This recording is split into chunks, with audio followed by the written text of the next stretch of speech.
Hallelujah, praise the Lord. கிறிஸ்துவுக்குள் பிரியமானவர்களே, ஆண்டவராகிய இயேசு கிறிஸ்துவின் உன்னத நாமத்தில் அன்பின் நல்வாழ்த்துக்கள். எல்லாரும் மகிழ்ச்சியோடு சந்தோஷத்தோடு இருப்பீங்கன்னு சொல்லி நான் கர்த்தருக்குள் விசுவாசிக்கிறேன். ஒரு புதிய நாளுக்குள்ள நம்ம வந்திருக்கிறோம். ஒரு புதிய நாள்னாலே ஒரு புதிய உற்சாகம் தான். ஏன்னா ஆண்டவர் நமக்கு ஒவ்வொரு நாளும் புதிய கிருபைகளை தருகிறார்.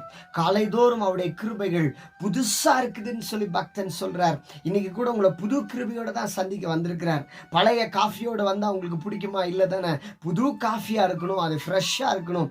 அதே மாதிரிதான் அவருடைய கிருபை இன்றைக்கு உங்களை சந்திக்க வந்திருக்கிறது. இட் இஸ் ஃப்ரெஷ், அது புதிதாக்கப்பட்டு வந்திருக்கிறது. அப்படின்னா இன்னைக்கு உங்களுக்கு புதிய காரியத்தை செய்ய போறாருன்னு அர்த்தம். ஆனா நீங்க இன்னைக்கு ரொம்ப சோர்ந்து போய் கவலைப்பட்டு, ஐயோ நான் இன்னைக்கு திருப்பி ஸ்கூல் போகணுமே, திருப்பி நான் காலேஜ் போகணுமே, திருப்பி நான் வேலைக்கு போகணுமே, நான் என்ன சொல்றது, இன்னைக்கு இருக்கிற தேவைக்கு நான் என்ன பண்றது, இன்னைக்கு இருக்கிற பிரச்சனைக்கு என்ன பண்றதுன்னு பல கொஸ்டின் மார்க் வருதுல்ல. ஐயோ இன்னைக்கு என்ன பண்றது அப்படின்னு பல கொஸ்டினோட நீங்க உட்கார்ந்துட்டு இருக்கிறீங்க. இன்னைக்கு ஆண்டவர் சொல்லுகிறார், உன்னுடைய எல்லா கேள்விகளுக்கும் நான் பதிலா இருக்கிறேன். Jehovah Jireh, I am the God of provider, நான் உன்னோடு கூட இருக்கிறேன்னு சொல்லி சொல்றேன். சரி, இன்னைக்கு ஆத்தும் ஆகாரம் என்ன, சீக்கிரமா சொல்லுங்கன்னு சொல்றது எனக்கு தெரியுது. இன்னைக்கு ஆண்டவர் சொல்றாரு, ஏசாயா தீர்க்கதரிசனத்தின் புஸ்தகம் 51வது அதிகாரம் 16வது வசனத்துல, நீ என் ஜனம் என்று சொல்வதற்காக, நீங்களும் நானும் யாரு அப்படின்னு சொல்றாரு, அவருடைய ஜனமா. ஒருவேளை உங்களுக்கு சொந்தக்காரங்க இல்லாம இருக்கலாம், சொந்தக்காரங்க இருந்தும் இல்லாம இருக்கலாம். ஆனா ஆண்டவர் என்ன சொல்றாரு தெரியுமா? நீ என்னுடைய ஜனம். 1 பேதுரு 2:9 கூட சொல்றாரு, நீங்களோ உங்களை அந்தகாரத்தில் நின்று தம்முடைய ஆச்சரியமான ஒளிநிலத்துக்கு வரவழைத்தவருடைய புண்ணியங்களை அறிவிக்கும்படி தெரிந்து கொள்ளப்பட்ட சந்ததி, ராஜரீகமான ஆசாரிய கூட்டம், பரிசுத்த ஜாதி, அவருக்கு சொந்தமான ஜனம். நமக்கு பரலோகமே சொந்தமா இருக்குதுங்க. பரலோகத்தில் இருக்க தூதர்கள் எல்லாம் சொந்தக்காரர்களா இருக்கிறாங்க. அதே மாதிரி அவருடைய ஊழியர்கள், அவரை சார்ந்திருக்கிற பிள்ளைகள், இயேசுவின் ரத்தத்துல மீட்கப்பட்டவர்கள் எல்லாம் கர்த்தருடைய சொந்தக்காரர்களா இருக்கிறோம். நாங்கெல்லாம் உங்களுக்கு சொந்தக்காரங்க தான். ஏன்னா நம்ம எல்லாம் ஒரே சகோதரர்களா அவருடைய ரத்தத்துக்குள்ள ஒன்றா இருக்கிறோம். அதனால எனக்கு யாரும் இல்லைன்னு சொல்லாதீங்க. ஆண்டவர் சொல்றார், நீ என்னுடைய ஜனம். உனக்கு யாரும் இல்லாம இருக்கலாம், நான் உனக்கு இருக்கிறேன். மகளே, நான் உனக்கு இருக்கிறேன். ஒருவேளை உன் பெற்றோர் உன்னை விட்டு நீங்க மறைத்து போயிட்டாங்களா? நீ நம்பி இருந்த உன்னுடைய மனைவி மரித்து போயிட்டாங்களா? உன்னுடைய கணவர் மரித்து போயிட்டாங்களா? உன்னுடைய பிள்ளைகள் மரித்து போயிட்டாங்களா? யாரோ ஒருத்தர் நீங்க இழந்து போயிருக்கலாம். ஆண்டவர் சொல்றார், நான் இருக்கிறேன். அந்த இடத்தை நான் ஃபில் பண்ணி நான் உன்னை பாதுகாத்துக் கொள்ளுகிறேன். நீ என் ஜனம் என்று சொல்வதற்காக என் வார்த்தைகளை உன் வாயில நான் வைக்கிறேன்றார். அவருடைய வார்த்தைகளை உங்க வாயில வைக்கிறாராம். எதுக்காக அவருடைய வார்த்தைகளை நம்முடைய வாயில வைக்க வேண்டும்? அந்த வார்த்தைகள் நம்ம கரங்களை வைத்திருக்கிற வேதாகமம் இது ஏதோ சாதாரண புஸ்தகம் அல்ல.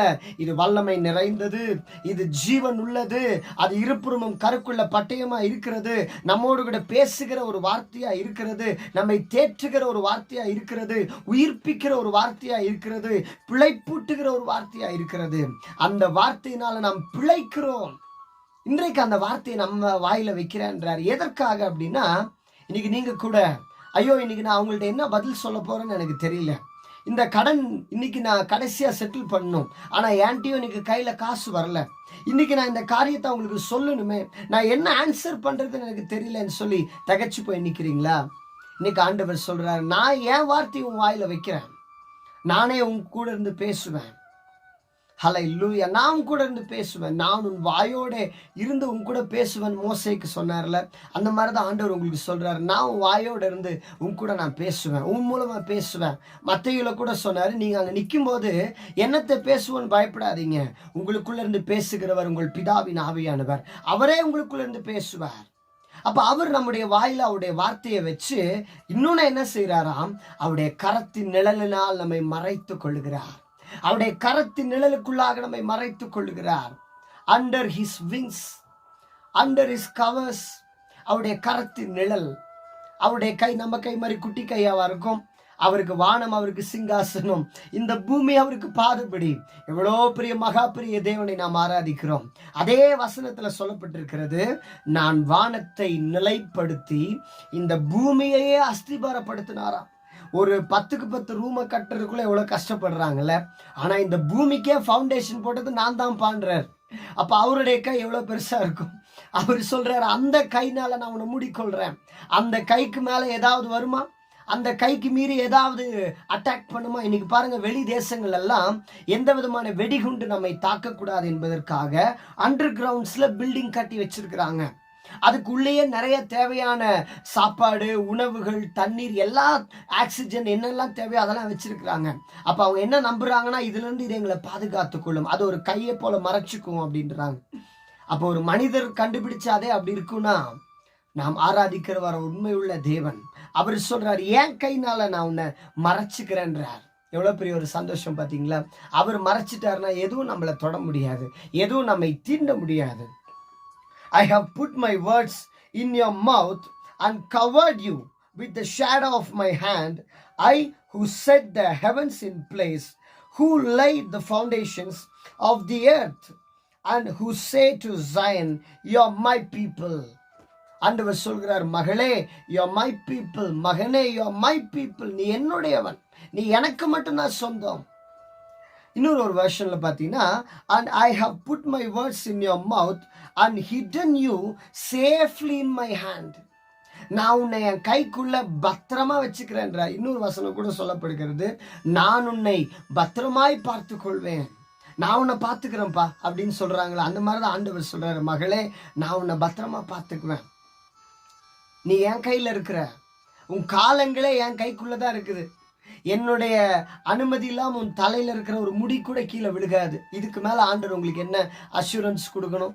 என்ன நம்ம இன்சூரன்ஸ் கட்டினாலும் அவங்க கூட இந்த மாதிரி அஷூரன்ஸ் கொடுக்க மாட்டாங்க. நம்முடைய தேவன், உங்களை படைத்தவர் சொல்லுகிறார், நான் உன்னை என்னுடைய கரத்தின் நிழலுக்குள்ள மறைத்து கொள்ளுகிற மகளே, எந்த நபரும் உன்னை தொட முடியாது. அவன் சொல்லுவான், உன்னை வெட்டிடுவேன், குத்திடுவேன், உன்னை கிழிச்சிருவேன், இதை பண்ணிடுவேன், என்ன வேணா சொல்லியிருக்கலாம், ஆனா ஒன்றுமே நம்மளை செய்ய முடியாது. ஏன்னா அவருடைய கரத்தின் நிழல் உங்களோடு கூட இருக்கிறது. நம்ம நடந்து போகும்போது நிழல் எப்படி நம்ம கூடவே வருதோ அதே போலதான் நான் கூட நடந்து போகும்போது நான் சொல்லுவேன், ஆண்டவரே இது ஏன் நிழல்ல, நீங்க தானே என் பக்கத்துல நிழலா இருக்கிறீங்க. அந்த மாதிரிதான் அவரு தான் உங்க பக்கத்துல நிழலை போல இருக்கிறாராம், அவங்கள பாதுகாக்கிறேன்றார். இன்னைக்கு உங்க மனதுல இருந்த பயம் எல்லாம் மாறிடுச்சா? அவர் உங்க கூட இருந்து பேசுறேன்னு சொல்லிட்டார். அதனால எதை குறிச்சும் கவலைப்படாதீங்க. வாயை திறக்க போறது நீங்க, பேச போறது அவரு. அதுக்கப்புறம் என்ன டென்ஷன்? நம்ம ஜெபிக்கலாமா? அன்புள்ள இயேசு சுவாமி, இந்த நல்ல நாளுக்காக நன்றி செலுத்துகிறோம். இந்த புதிய நாளிலும் நாங்கள் என்னத்தை பேசுவோம், என்னத்தை செய்வோம் என்று கலங்கி கொண்டிருந்த போது நீர் எங்களுக்கு சொன்னீர், நீ என் ஜனம் என்று சொல்வதற்காக என் வார்த்தைகளை உன் வாயில வைக்கிறேன், என் கரத்தின் நிழலினால் உன்னை மறைக்கிறேன் என்று இன்றைக்கு நீர் எங்களுக்கு வாக்கு பண்ணியிருக்கிறீர். நீர் வாக்கு தத்தம் மாறாதவர். இந்த பிள்ளைகளுடைய வாழ்க்கையில எதை நினைத்து கலங்கி கொண்டிருக்கிறாங்களோ அவர்களுக்காக நீர் பேசி, அவர்களுக்காக நீர் வழக்காடி ஜெயத்தை வாங்கி கொடுக்க போகிற அன்புக்காக ஸ்தோத்திரம், ஸ்தோத்திரம். இந்த நாள் இந்த பிள்ளைகளுக்கு ஒரு அற்புதத்தின் நாளாய், ஜெயத்தின் நாளாய் மாறட்டும் என்று பிளஸ் பண்ணி ஜெபிக்கிறோம் நல்ல பிதாவே. ஆமென், ஆமென். ஹல்லேலூயா, ஹல்லேலூயா. அவர் உங்களுக்காக பேசுவார், நிழலினால் மூடிக்கொள்வார். God bless you. Have a glorious day to all. Amen.